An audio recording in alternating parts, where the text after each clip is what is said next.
Hi everyone, welcome back to iQuanta's YouTube classroom. और आज हम इडियम एंड फ्रेजेस के सेशन नंबर 9 पे पहुंच चुके हैं। Congratulations to you guys.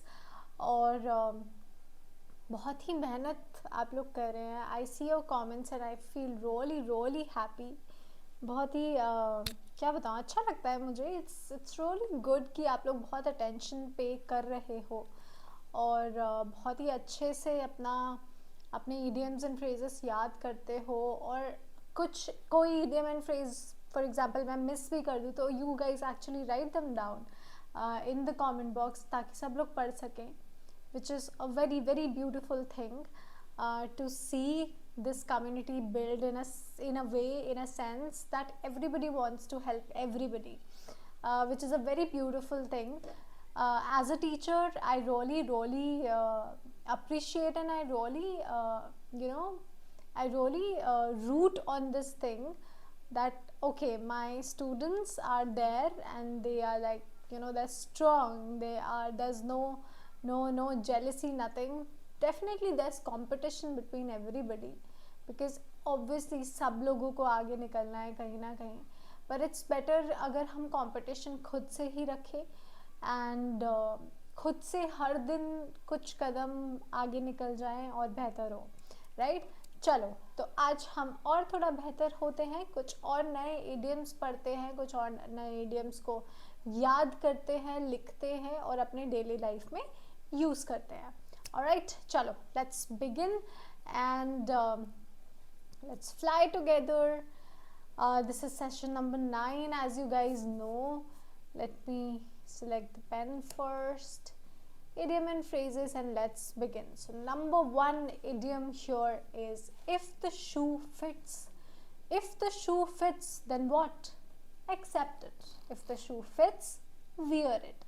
This is the full it's the full idiom, it's the full version of this idiom, which actually means that if basically a description, maybe a criticism, or let's say a statement is basically true for someone, maybe you, maybe I, then we should accept it, right? Even if it's unpleasant, even if it's a criticism. Usually it is a criticism when it comes to this particular phrase, this particular idiom.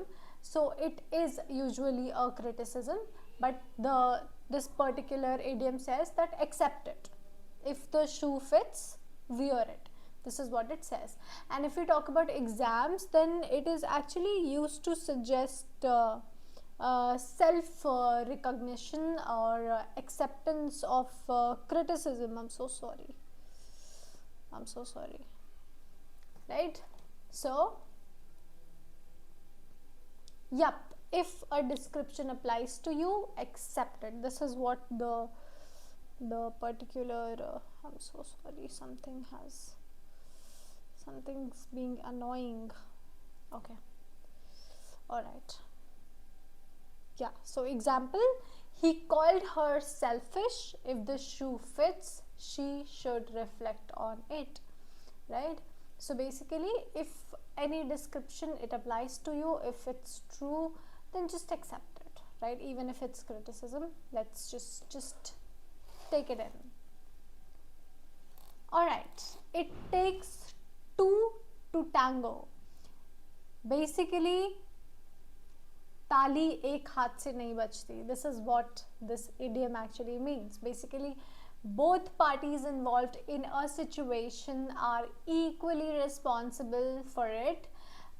Whether it's a conflict, let's say, whether it's an argument or maybe a cooperative endeavor, it suggests that a situation involving two people cannot happen with just one person's participation, right? And both are accountable for the outcome, whatever it is. Both are actually accountable. This is what it takes two to tango means. Some actions, situations require two parties involvement or responsibility. Don't blame only her for the fight. It takes two to tango. ताली एक हाथ से नहीं बचती, समझे, हवा में टंग टंग टंग, फिर तो चपाटा लगता है. That's it. Alright. Next is I'll eat my hat. How weird does that sound? I'll eat my hat, or I would eat my hat. Basically, this expression is basically used to express extreme certainty that something will not happen, right? For example, if she wins the race, I'll eat my hat. That's how we say it, right? Basically, the speaker is so confident in their belief that they are willing to do something so absurd, something so weird, like eating their hat. This is what it actually suggests. If basically their prediction is wrong, if, for example, I gave you this example, right, that if she wins the race, I will eat my hat. So if my prediction is wrong, I'm so confident that my prediction wouldn't be wrong, and if it gets wrong, I'll do something so absurd that I'll just eat my hat, right? It's so weird. Basically, the phrase is a hyperbole, which means extreme. uh, you know it's basically emphasizing disbelief and belief in something, right? So it's a hyperbole. Hyperbole is basically an exaggeration of something, right? So it is an exaggeration. Obviously, I'm not going to eat my hat, but yeah, this is what it suggests. Express strong certainty that something will not happen. Willingness to accept big humiliation if wrong. If he wins the match, I'll eat my hat. This is what the example says. Then there's iron out. Iron out is basically to resolve problems, difficulties, or disagreements through how do I say, discussion and negotiation. So resolve problem or smooth out differences through discussions, negotiations, or like basically a calm arrangement, right? That's when we iron out. We need to iron out the details before signing. Okay. In living colors, basically vivid, realistic, or strikingly lifelike. That's when we say in living colors. So in real life with real details, that's what in living colors means. The novelist described the city in living colors, which means with real details, like really lifelike, right? In league with, so in league with basically means collaborating or conspiring with someone. So basically in a close cooperation, or in partnership with often with someone basically, and often secretly, or in a conspiracy. That's when we use in league with. And the company example says the company was found to be in league with illegal suppliers. So secretly, in a conspiracy, so it is basically, it has a secretive connotation, this particular idiom. All right. In the fray.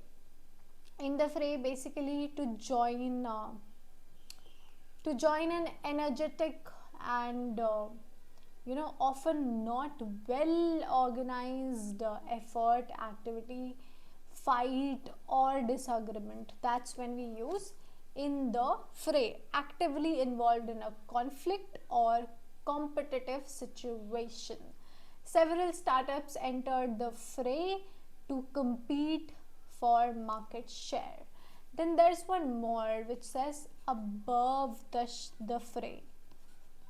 Above the fray, which means not directly involved in an angry or difficult struggle or disagreement, right? Not directly. So we use above the fray. Otherwise, in the fray. Then there can be, because we are talking about in and above, so in a bind. In a bind is basically in a troublesome or difficult situation, because above the phrase, like, not being directly involved in a difficult situation. So in a bind is basically in a difficult or troublesome situation. Then there can be in touch. You must have heard it. So in touch basically means, connected with somebody. I am in touch with her. That means I am communicating with this person and I am connected with them. Then there can be in high, HIGH, spirit. In high spirit, which means cheerful and living, right? That's it. And in one's infancy. So you must have heard this word infant, right? Which is used for children, like very very small kids, जो कि अभी born हुए हैं, right? So in one's infancy basically means something that is in its very very early stage and is new and is still developing. That's when we use in one's infancy, at an early or underdeveloped stage. The technology is still in its infancy. So what I mean to say is that it's still in its developing state. It's very new, right? Right. In the interim, or it is also called in the meantime. Or you must have heard meanwhile, right? Basically, in the meantime or in the interim actually means during the time between two events. In the interim is basically used formally. So it actually means during the time between two events, right? So you must have heard people saying, or you must use it yourself also, that I'll bring the juice, in the meantime you prepare the table, right? Like that. So मतलब इन दो events के बीच में कि मैं juice लेके आऊँ, उसके बीच में you just prepare the table for dinner, right? For the time being, which means temporarily until something else happens. We'll hire a temp in the interim, which means in between, जब तक temporarily है, we'll hire somebody, right?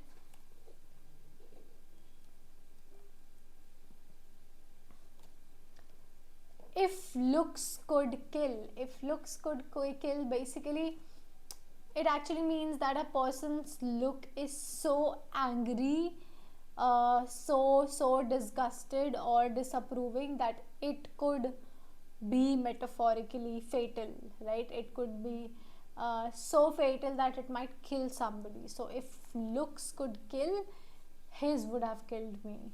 Well, basically, it is used to describe an intensely powerful and negative gaze that implies extreme anger or disapproval, right? Or disappointment. So used to describe a very angry or hostile facial look, like that. Okay, she gave him a look that could kill after his rude comment. All right. Somebody like that deserves to be killed. Okay, anyway. If it ain't broke, don't fix it. So this is basically a phrase which actually advises against meddling with things that are working adequately, and they caution that trying to fix something that is already working, that isn't broken, may cause more problems, may cause more new problems actually.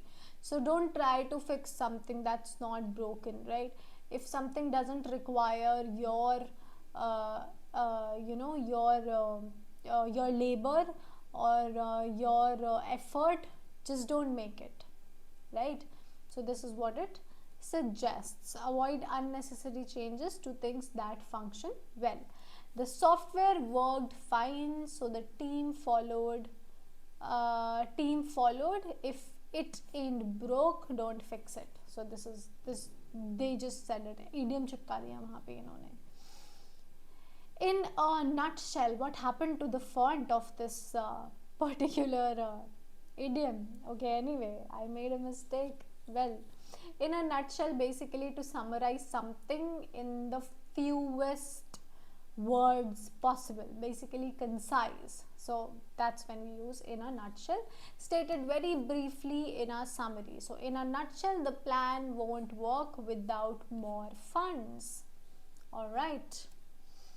In a pickle, again, there's something wrong with this I don't know why. Anyway, in a pickle, basically a troublesome situation is called, like this phrase is used in a troublesome situation, in a difficult or awkward situation. He found himself in a pickle when two clients wanted the same date. इसी की तरह एक हो सकता है in a jam.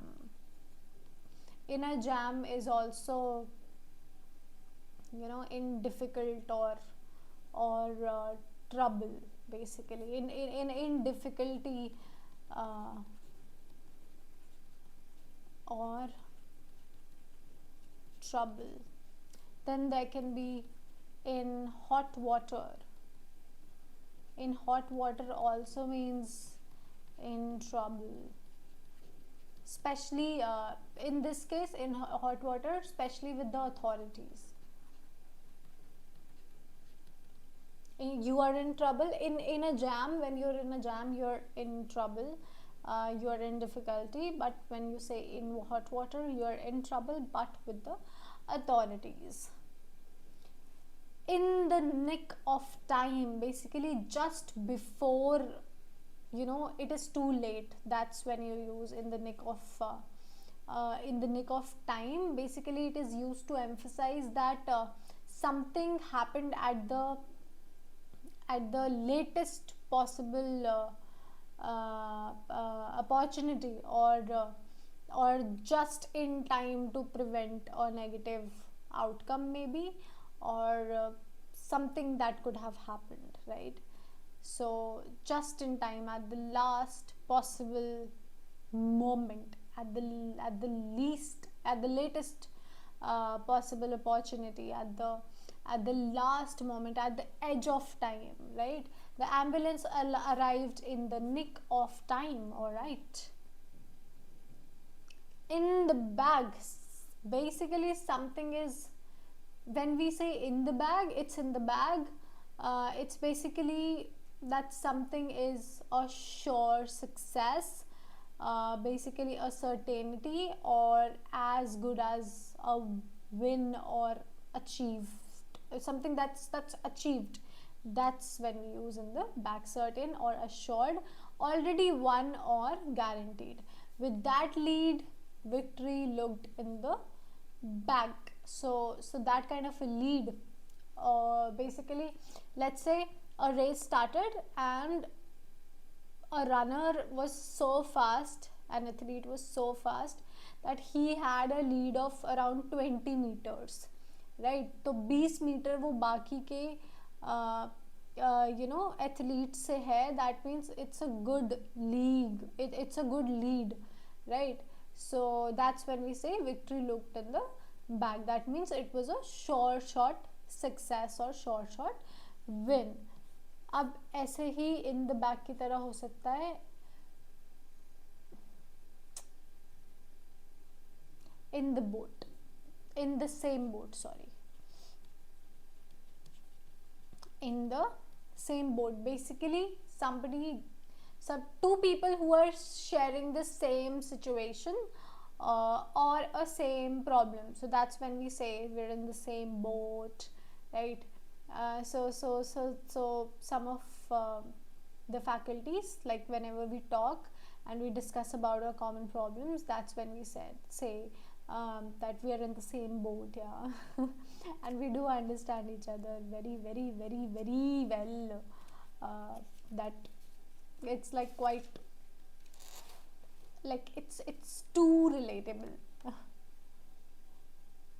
Okay, in one's element is to be in a situation or environment where one is perfectly comfortable, confident, happy, because it aligns with their entire thing, with their skill, maybe with their interest, maybe with their personality, with everything. It just aligns. So when we say I am in my element, that means I'm comfortable here, I like it here, it's so good.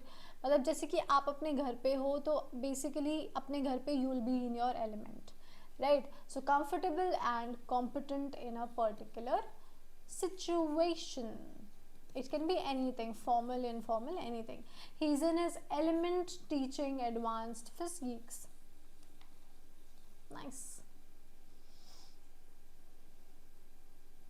Alright, so this was all for today, but because this was in one's element, so there can be more idioms. For example, in a heartbeat, let's say, in a heartbeat, मतलब immediately without hesitation, right? You must have heard in the spotlight. Basically receiving public attention or maybe scrutiny. That's when you use in the spotlight. In bad faith, you must have heard, basically acting deceitful or with ulterior motives. That's when you use bad faith, in bad faith. और इसी का उल्टा हो जाएगा in good faith, ठीक है? Then there can be in vogue, which means popular or fashionable at a given time. That's when you use in vogue. Then there can be in the doldrum. This one's my favorite, so I did not write it here, but it's not my favorite because of its meaning. The meaning is bad because the meaning is basically depressed. Meaning is listless, stagnant state. That's in the doldrum. उसका मतलब, but doldrum, I don't know why I like this word. For example, I really like ragdoll, right? That's one of the yoga poses, one of the yoga asanas that we do, ragdoll. So that's why. But doldrum is something that I like, but the meaning is depressed, so I don't really like the meaning. Then there can be in no time, which means very quick, very in the blink of an eye, right? That's when we use in no time. Then there can be in stitches, which means laughing uncontrollably. मतलब इस तरीके से हंस रहे हो कि पता ही नहीं है तुम्हें. Then there can be in cold blood, which means deliberately, without feeling. It is often used in a violent context, in cold blood, right? Then there can be in the long run. These are a few idiom and phrases that you must have heard.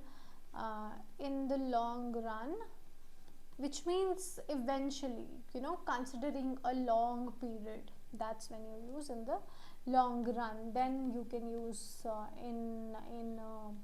in black and white, which means clearly written or documented or unambiguous, right? Ekdam in black and white, right? It's like crystal clear. Then there can be in the dark, which means uninformed, or maybe, for example, you kept me in the dark, so you did not inform me, I was unaware of some important information, right? Then there can be in the loop, very famous. So in the loop, when you keep somebody in the loop, that means you kept them informed, you told them about the important part, they were the part of an important circle, so you kept them in loop. So in the loop or in the dark, ये basically ये दोनों opposites हो गए, right, in a way, है ना. Then there can be in the driver's seat, you must have heard, which means in control of a situation. Basically you're in charge, right. Then there can be icing on the cake, very easy, very frequently you must have heard it, and you must use it also. Icing on the cake basically means a pleasant extra something, right, that actually something extra that makes a good situation even better. That's when you use icing on the cake, right. Then there can be more, maybe I don't remember more. In one's head,